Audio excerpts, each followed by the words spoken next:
Good evening, everyone. I'm Katie McManus, business strategist and leadership coach. So excited to talk to you tonight.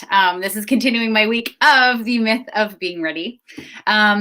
For those of you who are new to how I do this, this is all through StreamYard.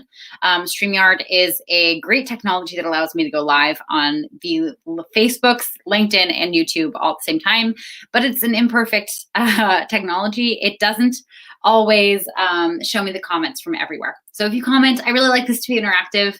If you comment and I don't call you out, it is not you. It is just the technology. I'm not ignoring you. You didn't do anything wrong. Okay, unless you said something rude. Then I might not call you out, but I haven't had that issue yet. Anyway, so today I want to talk about one aspect of waiting to be ready that I see show up so much, and it drives me crazy. And it is over preparing. Now, for you trolls out there, I'm not talking about just go and do stuff without being prepared. Okay, that is not what I'm saying. Preparation is wonderful. Where is preparation helpful? Skydiving. I've never been skydiving, but if I ever do go, I hope to be fully prepared with the right equipment and someone who is trained to do it, because I will have no idea what I'm doing. When things get intimate with someone, you want to make sure you have all the things necessary. Especially if you want to avoid having children, you need to make sure there's some contraception. That's where preparation is really, really good. God, LinkedIn is going to kick me off for that one. Where else is preparation good? Oh, job interviews. Yeah, you want to be prepared for those. You want to have a resume. You want to have a cover letter. You want to know some things about the company. Absolutely. Surgery, if you're a surgeon, it's really helpful if you know how to do the surgery. For the benefit of everyone involved, it's helpful. But where I see preparation, and I got a thumbs up on that one. Yeah. I think we can all agree that all those things are really, really good to be prepared for. And welcome everyone who's watching. I'm just saying that the number right now. Thank you so much for tuning in. But here's where preparation can mess you up, is when you use it as a stalling tactic. And you know who you are. Oh, hi, Rob. Nice to see you. When you use it as a stalling tactic to go and do the scary thing, the thing that you know you want to do that is going to take a lot of bravery and confidence and is way outside your comfort zone. And you know who I'm talking to. If you're this person who does this, I hope you're squirming in your seat right now, because I see you. Well, I don't actually see you. That'd be creepy, and that's not how this technology works. But you know what I mean. You spend forever practicing your webinar to no one. You go through, you create a whole slide deck, and you do this, and you work on the graphics for this and the graphics for that. And if you're wanting to become a public speaker, I'm thinking of all the things I wrote in the post. If you want to become a public speaker, you can talk to an empty room all you want. It's not going to make a difference. It might make a little difference, but at some point you just have to get up in front of a bunch of people and start talking. I'm teaching holistic selling right now. And one of the things that I make sure that everyone does throughout the process is get on sales calls, because you can learn everything there is to do on a sales call. But if you haven't done it, if you haven't gone through it and seen what the actual reaction is, you just have to go and do it. And by the way, if you spend all your time practicing them and not actually doing them, you're not getting clients. That's how that works. You have to actually do the sales call to get clients. What else? I just had another one. I lost it. I'm so ADD today. Been a long day. I don't know what it is, but the days are all melding together. I'm just completely losing sense of time and space. What's the other one? Shoot. Oh, riding a bike. Yeah. You can watch people ride bikes. You can read books about riding bikes. You can, watch videos. You can do, I'm sure there's a video game out there about riding a bike. But if you don't actually get on the bike and start riding, you're never going to know how to ride a bike. You can do a stationary bike, you do Peloton, that's not going to make the difference. I need a larger chair, because I like sitting comfortably, and this chair is just a little too small. You guys see me moving a lot during this call, that's why. But I like it because it's short, and I like my art showing in the background. The struggles of Katie McManus. So here's my challenge to you. And I'm going to keep tonight short because I'm tired and I want to go to bed early tonight. And this challenge, I should have made it a little earlier in the evenings. So that's my bad. My challenge to you is that if there's something that you've been preparing for, that you've used preparing as the stalling tactic to keep from actually doing it, you're going to go and do it this week. And if you need some accountability around it, you want to reach out to a coach. It doesn't necessarily have to be me. Or you want to reach out to a consultant, or you want to reach out to someone who knows how to ride a bike. You want to reach out to someone who is just a few steps ahead of you in doing this thing. Most coaches and consultants offer like a 15-minute strategy call. Some of them don't, but whatever, they'll give you some information.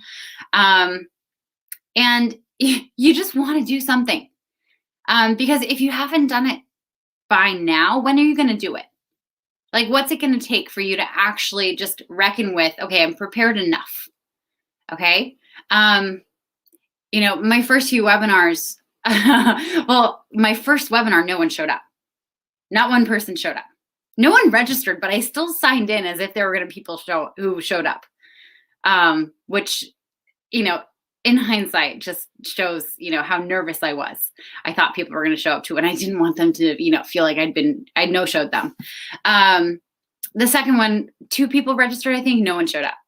The third one, 2 people registered, and then they confirmed that they were coming. And then I panicked, and I made my sister, my dad, and my friend all show up with them, and I made them all be in my webinar. And then beyond that, my webinars are now pretty full. And they have a pretty good show up rate for people who register, depending on what time and day I do them on. But I never would have learned how to do a webinar unless I did it myself. I forgot the one that my marketing guy showed up, and the person that I pay, he showed up once. But anyway, there are things that happen in a webinar that I never would have learned how to handle if I hadn't gone through it. Like a participant trying to take over and teach incorrect things. That's its own kind of thing. You have to figure out how to deal with that. And you're not going to be able to figure that out in practice. Another participant saying something inappropriate about women and trying to dance with that in the moment, and not derail everything. Questions that people ask. You're never going to know what questions people ask in a webinar if you're just doing it by yourself. And I'm using webinars just because it's top of mind. I did one last week. So yeah, whatever it is for you. If anyone's tracking these videos this week, this myth of being ready, I hope you're seeing the areas of your life where you're waiting to be ready, or you're waiting for something to happen in order to go and do the thing that you actually want to do. There are very few cases where waiting to be ready is actually useful.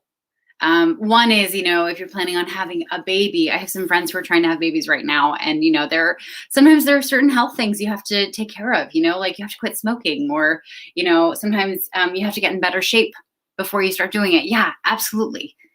Those are some benchmarks to be ready. Getting ready for a marathon. Yeah, you probably don't want to just go and do a marathon. You probably want to train for it for a bit. But also, a lot of training plans for marathons don't actually have you run a full marathon before a marathon. I'm thinking of Runkeeper, and it's, I've never run a marathon. I don't plan on it, but I'm not a runner. Yeah, there's this myth of you have to be ready. You have to have accomplished a certain amount of things before you can go and do X. Traveling, once the world opens up, are you really going to keep putting off that vacation you've always wanted to do after spending by the time this is over, it's going to be 2 years? 2 years home alone? No, you're not. So whatever it is for you, go and do it. Stop waiting to be ready. Waiting to be ready is such a waste of time. Stop over preparing. Stop using that as a stalling tactic. I see you. If you're stalling by over preparing, you're just wasting your own time. You're wasting your own time and you're putting off everything that you want. It's you're the one that is in control of that timeline there. And you're the one that's putting it off. So anyway, I'm exhausted. I don't know if you can tell. I have these bags under my eyes. Like these are blue light glasses and I use them for my computer, and I have this ring light behind it and it's very intense. A former work husband, Jeremy Kunkel, hi Jeremy if you're watching, he bought it for me and it's intense. And if I don't have glasses on when I'm doing a lot of filming, I actually get headaches because it's like so bright. But also the benefit of wearing these blue light glasses is that it covers these ginormous bags I have under my eyes. Welcome. Anyway, thank you so much for those of you who've tuned in. I will be going live tomorrow and Friday, but I'm going to be doing it earlier in the day because I've noticed when I go live this late, I end up staying up until like 1 a.m. because I'm so keyed up. I get so excited. Like this has its own kind of high for me. So maybe doing earlier in the day. Also, I want to like have some of my UK people because I have such a huge group of connections there. I'm hoping I'll be able to be more accessible to you all. But anyway, thank you so much for joining. And I'm Katie McManus, business strategist and leadership coach. I will talk to you later this week about more about the myth of being ready. Anyway, have a good night. Bye.